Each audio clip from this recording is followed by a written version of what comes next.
이런저런 문제들이 조합에 굉장히 많이 있습니다. 그럼에도 불구하고 많은 사람들이 굉장히 궁금해하는 것들이 있어요. 상황이 그렇게 되면 빨리 해임을 시켜야 되고, 해임을 시킬 때 니네들끼리 하지 말고, 우리 조합원들끼리 하지 말고 미리 대기업 건설사의 도움을 받으면 어떠냐. 근데 저희가 봤을 때는 조합원이 해임의 주체가 되지 못하고 도움을 받는다면 결국은 나중에 그 사람들의 요구를 외면할 수 없어요. 예전에 우리 일제강점기 때도, 그 구한말 때도 외부 세력의 힘에 도움을 받고 난 뒤면 항상 거기에 대한 대가를 치렀잖아요. 그런 것처럼 대기업의 도움을 지금 받는 게 빨리 가는 것처럼 보이긴 하지만 결국은 그게 조합원의 손해로 이어지고요. 또 왜 조합원의 손해로 이어지느냐. 조합원이 나중에 경제적으로 손해를 보지 않고 재개발 사업을 완료하려면 시공사와 굉장히 많은 그 조항들에 대해서, 계약서상의 수많은 조항들에 대해서 결정을 하고, 그 결정에 의해 가지고 시공사와 조합원이 이익을 나눠 갖는 구조예요. 그러다 보니까 시공사와 계약만 잘해도 조합원 1인당 한 3천만 원 이상 이득을 받는다는 거예요. 근데 우리가 미리 대기업의 도움을 받아서 조합 임원을 해임시킨다면 우리가 가져갈 1인당 3천만 원 정도의 그런 이익은 날아가 버리는 거죠. 어떻게 그럼 이익이 3천만 원이나 나오냐. 계약만 잘하는데도 3천만 원의 이익이 얻을 수 있느냐. 여기 보면 정비사업 비용 상환 순서 변경이라는 게 있습니다. 정비사업은 돈이 많이 들어가잖아요. 아파트를 짓는 거니까. 근데 저희는 돈이 없으니까 일반적으로 시공사에 그걸 돈을 빌려서 사업을 진행을 시킵니다. 근데 돈을 빌렸을 때 돈을 갚는 순서를 저희가 정할 수 있어요. 그 시공사에서 무이자로 우리한테 빌려주는 돈은 제일 나중에 갚고, 그 다음에 유이자로 빌려주는 돈은 제일 먼저 갚고, 그 다음에 공사비를 갚는 것. 이 순서로만 해도 조합원 1인당 2천만 원 이상의 이익을 얻을 수 있다고 합니다. 그 다음에 공사비 지급 방법 중에 현재는 우리가 분양을 받아서 일반 분양을 한 다음에 그 분양 대금을 받아서 바로 시공사에 돈을 주는 걸로 되어 있는데, 그렇게 하지 않고 일반 분양을 통해서 얻은 그런 일반 분양 공사비를 시공사가 공사한 만큼만, 예를 들어서 한 달에 얼마씩 이렇게 갚는다면 그 이자 비용만 해도 한 70억 정도 절감을 할 수 있다고 합니다. 그러면 이게 이 156억 원과 700억 아끼면 한 200억 이상 아낄 수 있게 되고, 또 1인당 3천만 원 이상 아낄 수 있다고 이렇게 통계적으로 나와 있어요. 이렇기 때문에 우리가 지금 대기업 건설사의 도움을 받으면 손해로 바로 이어진다고 할 수 있는 거고요. 또 많은 분들이 궁금해 하시는 게 영무랑 해지하면 위약금이 내는 거 아니냐. 아까 말씀드렸던 그 잘못된 그 계약 내용이 흔히들 독소조항이라고 하는데, 이것을 변경 요구를 하면 사실은 시공사에서는 그 받아들여야 돼요. 근데 만약에 받아들이지 않으면 그냥 민법에 의해서 그 계약을 해지하면 됩니다. 그러니까 아무 문제가 없어요. 왜냐?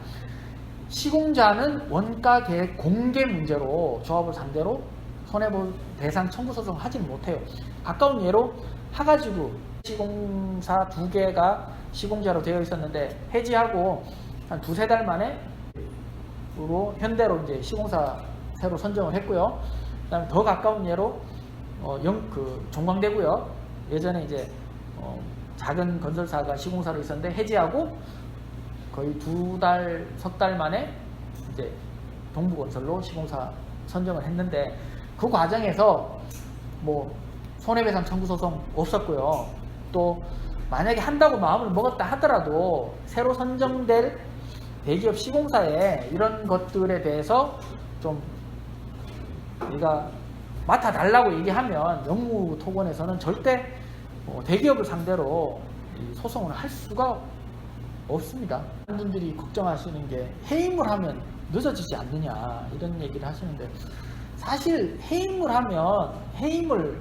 하지 않으면 영무 해지를 못하는 거고요. 또 사업 지연을 주장하는 사람들은 조합장, 비리 임원, 이 비리를 하려고 하는 협력업체들이에요. 왜냐하면 자기네들의 비리가 드러날까봐 두려운 거죠. 근데 민법상 선임을 하지 않으면 해임 등기를 할 수가 없어요. 그래서 조합 임원 공백에 의해서 임원이 없어서 사업이 지연되는 것은 원천적으로 발생하지가 않아요. 그래서 절대 사업이 임원이 해임돼서 사업이 늦어진다 이런 거는 있을 수가 없는 거예요. 여기 보면 조합원들이 이 비리를 알게 될까봐 두려워서 그렇게 잘못된 소문을 내는 겁니다.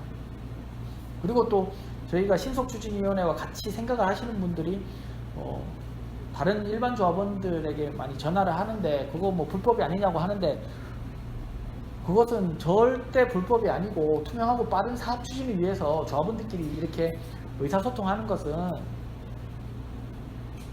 필수 조건이에요. 그리고 우리는 그냥 방관자가 아니라 정비사업 시행자예요. 공동 시행자. 그러니까 동업자라고 보시면 되고요. 또 우리가 추진하고 있는 임원 해임을 위한 임시총회가 불법이다, 전자투표도 불법이다 해서 조합에서 개최금지 가처분 소송을 했었는데, 또 채권자로 이제 조합과 노승곤, 김종구 이 두 분이 있는데, 법원에서는 우리와 조합 얘기도 들어볼 필요 없이 신문도 없이 이 채권자 노승곤, 김종구가 신청한 이 사건을 그냥 기각해버렸어요. 이게 무슨 말이냐면 해임을 위한 임시총회가 합법이라, 그리고 전자투표가 아무런 문제가 없다라는 것을 법원에서 판단해 준 겁니다. 그리고 우리가 지금 전자투표를 하고 있는 그 업체가 이 조합.co.kr이라는 도메인을 사용하고 있는데, 얼마 전에 부산에서 부산지방법원에서 판결했던 것을 살펴보면 이 업체도 아무런 문제가 없다라고 얘기해주고 있어요. 그렇기 때문에 전자투표 안심하고 이렇게 하시면 되고요. 또 제가 지금까지는 굉장히 조합에서 굉장히 많은 얘기들을 했는데, 거의 대부분 다 조합의 문제점과 비리, 그 다음에 조합원이 입을 손해들에 대해서 말씀을 드렸는데, 이제부터는 좀 희망적인 얘기를 해드릴게요. 지금 우리 기자촌은 6천억 사업비라고 하는데, 남천 삼익비치 구역 같은 경우 5천억 사업비인데도 이렇게 멋있는 조감도를 가지고 사업을 추진하고 있고요. 4천억짜리 그 공사, 그 다음에 5천억짜리 공사, 이렇게 멋진 그 조감도를 가지고 사업을 하고 있습니다. 종광대 천억 공사도 이렇게 멋진 멋진 조감도를 하고 있는데, 저희 기자촌 어떻습니까? 굉장히 진짜 90년대 조감도를 가지고 우리가 사업을 해야 한다는 상황이에요. 근데 이런 비리들을 다 없애고 저희가 하고자 하는 대로 사업을 추진하면 지금 조합장이 추진하고 있는 속도보다 훨씬 더 빠르고 조합원들이 훨씬 더 많은 경제적인 이득을 받으면서 또 좀 경제적으로 소득이 없는 어르신들이 기자촌에서 쫓겨나지 않고 계속적으로 거주할 수 있는 그런 사업 방식으로 추진할 수 있습니다.